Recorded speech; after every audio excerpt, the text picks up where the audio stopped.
Hello friends, welcome back to my YouTube channel. आप सभी का मेरे चैनल में दिल से स्वागत है। फ्रेंड्स, वीडियो को अभी ही सब्सक्राइब कर लीजिए क्योंकि वीडियो बहुत ही इन्फॉर्मेटिव होने वाली है। तो आ गई हूँ मैं आपके लिए न्यूक्लियर फिजिक्स का एक और टॉपिक लेकर।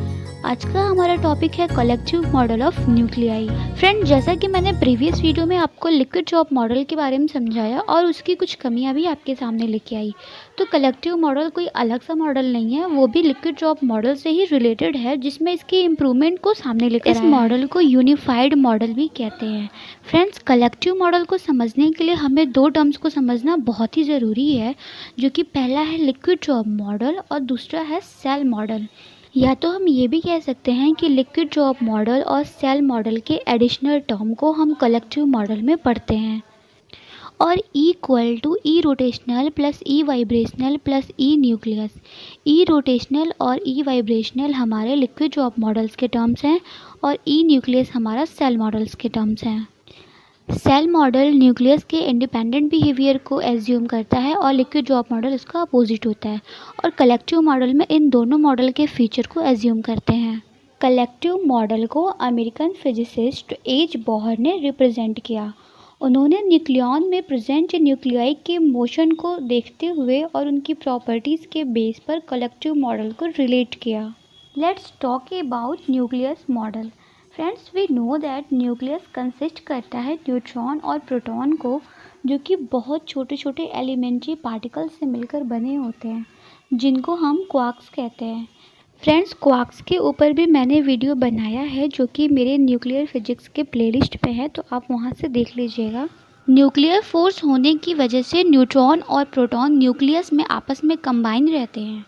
प्रोटॉन हमारा न्यूक्लियस के इंटायर चार्ज और केमिकल प्रॉपर्टीज़ को आइडेंटिफाई करता है, और न्यूट्रॉन न्यूक्लियस के अंदर इलेक्ट्रोस्टैटिक रिपल्सन को रिड्यूस करता है, साथ ही साथ आइसोटॉप्स फिनोमेना को भी एक्सप्लेन करता है। इसको हम एटॉमिक न्यूक्लियस भी कहते हैं। तो उस बेस पर एटॉमिक न्यूक्लियाई में पॉजिटिव चार्ज को न्यूक्लियस और नेगेटिव चार्ज को इलेक्ट्रॉन से कंपोज करते हैं, साथ ही इसके सराउंडिंग इलेक्ट्रोस्टैटिक फोर्स होता है। न्यूक्लियस मॉडल को दो ग्रुप में डिवाइड करते हैं। First is independent particle model, इसका एग्जाम्पल है सेल मॉडल। दूसरा है स्ट्रॉन्ग इंटरेक्शन मॉडल, और इसका एग्जाम्पल है लिक्विड ड्रॉप मॉडल और compound nucleus model. Friends, nuclear physics एक ऐसा सब्जेक्ट है कि आप जितना डीप जाओगे उतनी ही चीज़ें आपको मिलेंगी। तो फिलहाल हम डीप में ना जाते हुए अपने मेन टॉपिक को ही डिस्क्राइब करते हैं। अब आप समझ गए होंगे कि कलेक्टिव मॉडल को पढ़ने के लिए सेल मॉडल और लिक्विड मॉडल दोनों को पढ़ना बहुत ज़रूरी है। लिक्विड मॉडल के ऊपर तो वीडियो ऑलरेडी मेरे प्लेलिस्ट में है, तो अब हम पढ़ने जा रहे हैं shell model. Friends, shell model atomic structure के सिमिलर ही होता है, और इस मॉडल में पॉली एक्सक्लूजन प्रिंसिपल को यूज़ करते हैं।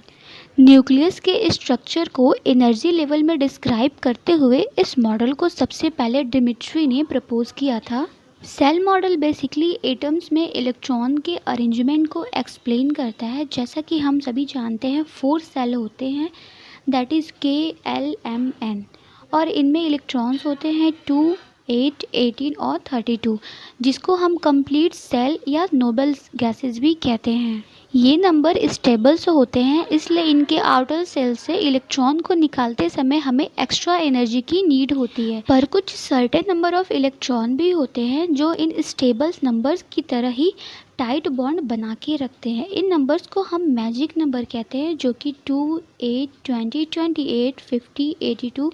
सेल में न्यूट्रॉन और प्रोटॉन इंडिपेंडेंट रहते हैं, इसलिए मैजिक न्यूक्लियाई दूसरे मैजिक नंबर को एग्जिस्ट करता है, और जब दोनों नंबर ऑफ प्रोटॉन और नंबर ऑफ न्यूक्लियॉन करेस्पॉन्डिंग होते हैं तो उनको हम डबल मैजिक नंबर कहते हैं। For example, helium.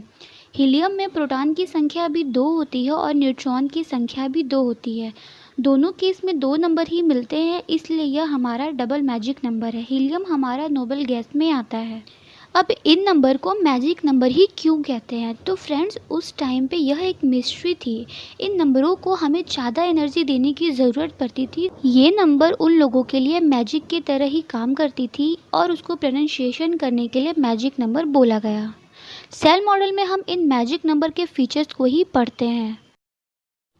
Nucleus cell model, इसको समझने के लिए कुछ थ्योरीज सामने आई। तो सबसे पहले मेयर ने अपने थ्योरीज को सामने लाया, दैट इज स्पिन ऑर्बिट जैसा कि मैंने आपको बताया कि कलेक्टिव मॉडल टू मॉडल का एडिशनल टर्म है, that is liquid drop model और shell model.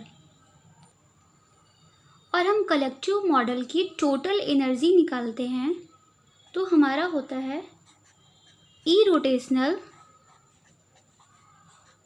Plus E vibrational plus E nucleus. ठीक, तो जो हमारे ई रोटेशनल और ई वाइब्रेशनल है ये हमारे लिक्विड ड्रॉप मॉडल के टर्म्स में आते हैं और ये हमारा है सेल मॉडल। अब ये रोटेशनल और वाइब्रेशनल टर्म्स क्या हैं, तो चलिए अब हम इसको डिस्कस करते हैं। रोटेशनल एनर्जी पैटर्न, तो फ्रेंड्स इसका पैटर्न कुछ इस तरीके से होता है, मैं आपको ड्रॉ करके दिखाती हूँ।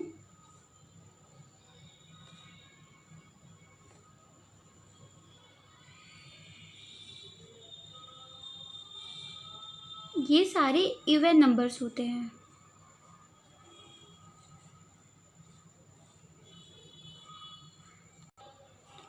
रोटेशनल एनर्जी पैटर्न्स में इवन नंबर यूज होते हैं, जैसे कि 2+, 4+ और 6+।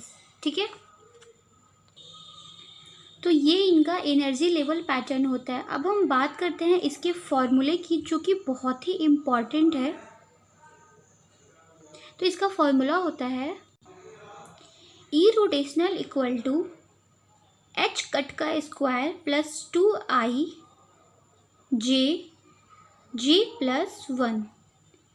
फ्रेंड्स ये रोटेशनल एनर्जी का फॉर्मूला होता है, जहाँ पे जो J है वो क्या है हमारा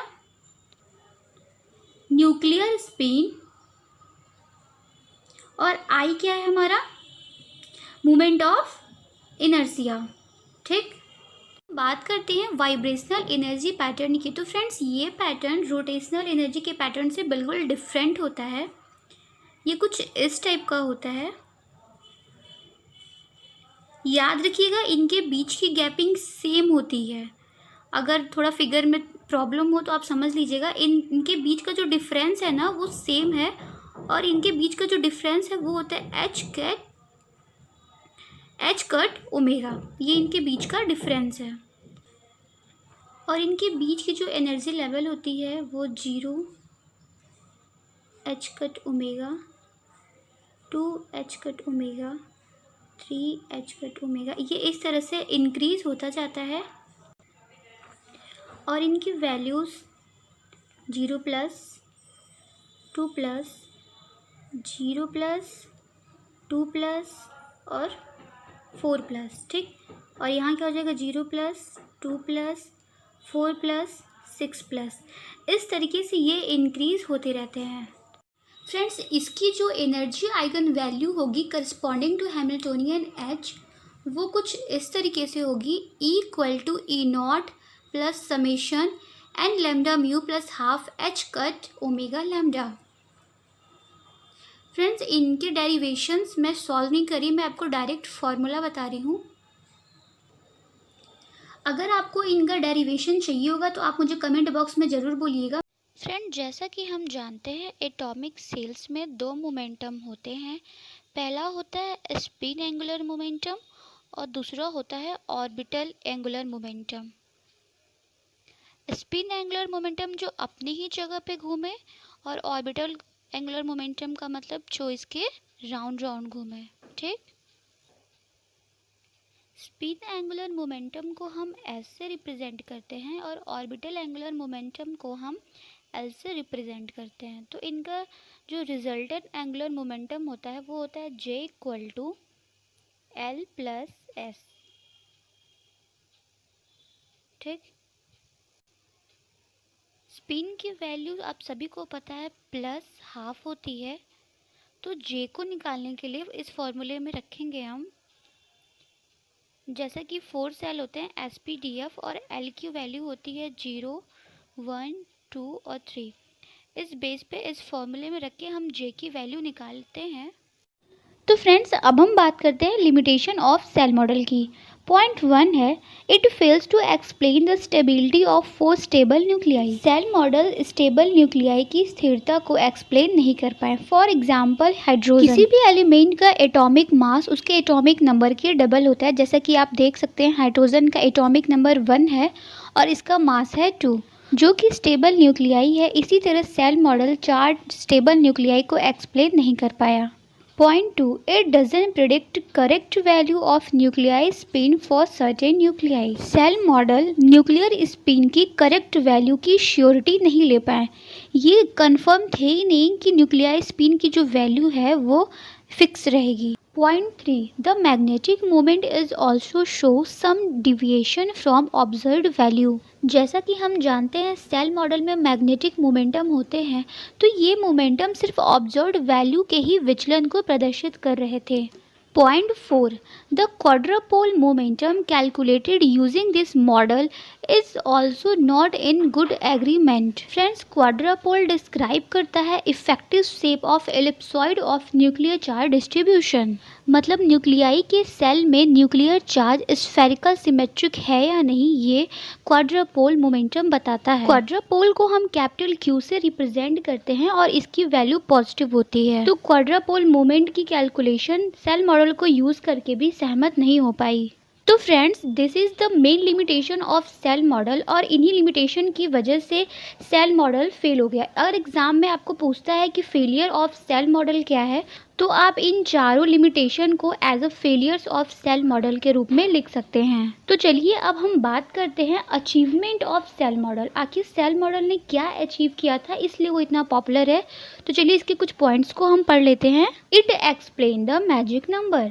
जैसा कि अभी मैंने आपको बताया कि मैजिक नंबर को डिस्क्राइब हर किसी के बस की बात नहीं थी, पर सेल मॉडल ने बखूबी मैजिक नंबर को अपने मॉडल में डिस्क्राइब किया है, जो इसकी मेन अचीवमेंट है। It explain successfully the ground state of spin. Shell model ने स्पिन की ग्राउंड स्टेट को बहुत ही सफलतापूर्वक एक्सप्लेन किया है अपने मॉडल में। For example, ground state of carbon is 3p। P के ऊपर जो 3 है उसको हम ट्रिपलेट या सुपरस्क्रिप्ट 3 इंडिकेट करते हैं।